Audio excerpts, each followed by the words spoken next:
Morning, folks. Grandpa Greenwald, old man with a pan. Well, I'm back from my time off. I'd like to say a vacation. I didn't have a vacation. I had a little nagging illness that lasted about 10 days. Boy, oh boy, it kept going on and on and on and on and on. So I'm about to get better. I told you I'd be gone for a couple weeks, kind of hanging out, doing nothing. About to get better, and Monday night, holy moly, or Tuesday morning, I got up, and my knee was absolutely on fire. Just an arthritis or something, flare up. Anyway, it's calmed down today, so I'm back. I'm happy. I'm ready to go. I'm pumped up. So what do we got going here? Of course, back over here I have a towel out. You know that means there's something in the oven, probably some cast iron being seasoned in the oven. I have some sourdough that I mixed up about 10:30 last night, or about 9:30 last night, and I did my stretch and folds on this 4 times and put it in the fridge overnight, about midnight. I took it out at 6 this morning, and I'm letting it finish its first rise on that. So we got a sourdough going here, and we're gonna make some dog food this morning.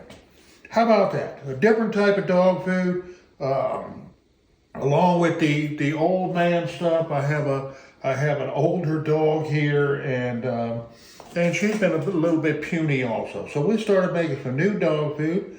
I got a recipe from one of my daughters, and her dogs are doing really fine on this. So let's get started with it. I have a cup of brown rice.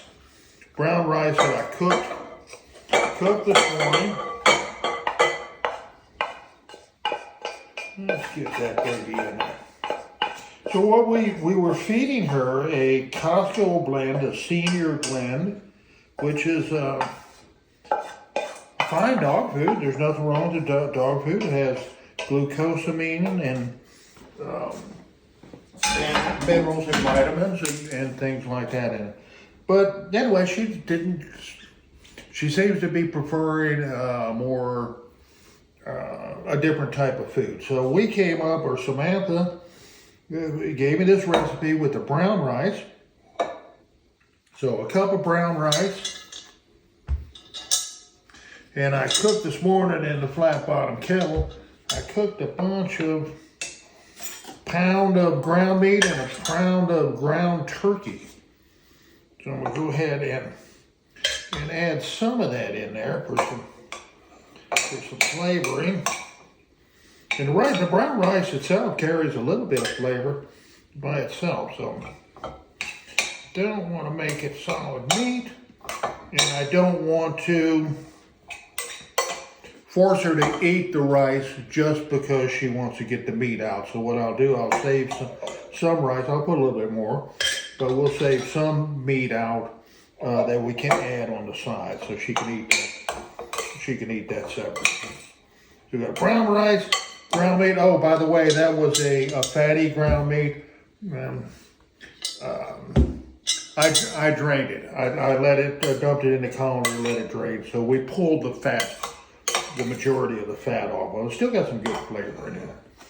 All right, what else we're going to put in there? We have some flaxseed.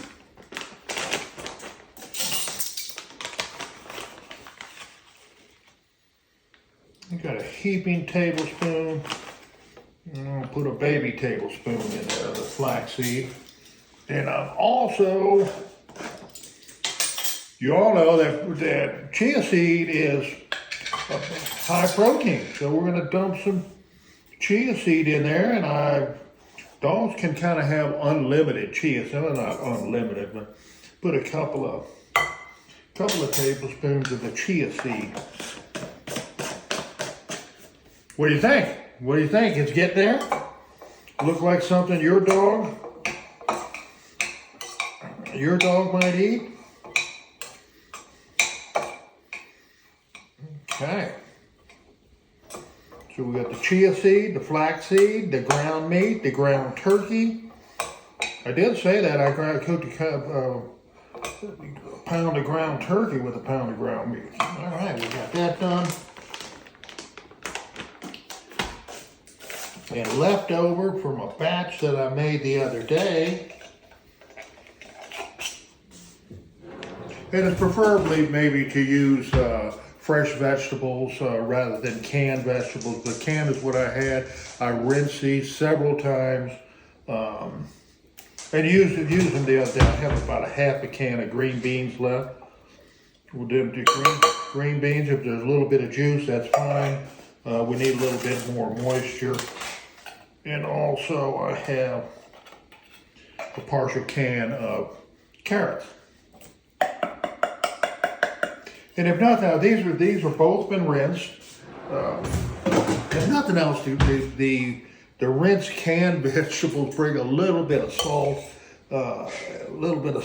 and hence the flavor that comes with that salt, and the flavor of the vegetables themselves. So we don't want to overpower it with vegetables. We're just putting a kind of a nice mixture, a balance. We have rice, meat, and the veggies, a little bit of flaxseed, and some chia seed. There you go. We got our dog food mix. That's enough. That's 1 cup of rice. That's probably enough for maybe 3 days. We'll get this packaged up and get it in the fridge. Maybe some in the freezer. And we're good to go. Happy doggies. Lots of meat. All right, so that's about it. It seems a little bit needs a little bit moisture. If you feel it needs a little bit moisture, you can add just a little bit of water or something to moisten it up. So I'm going to give her. It's breakfast time. I'm going to give her about a 3/4 of a cup of food or a cup of food or so this morning. We're going to see if she actually likes it. So let me move this camera here a second, and we're going to see what she does. Maybe she'll turn up her nose this morning. We'll see. Like I said, I was going to put a little extra on the side so she can eat the meat by herself. If that, I don't want to force her to eat that rice if she's just not up to it. Perfect.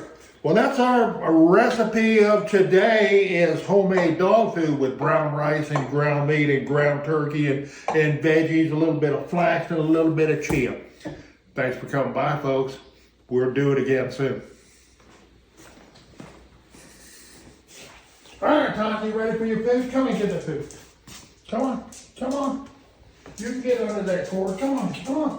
Go that way. All right. Let's check out that food, huh? Check out that food. See if that food's any good for you. See if that's the kind you like.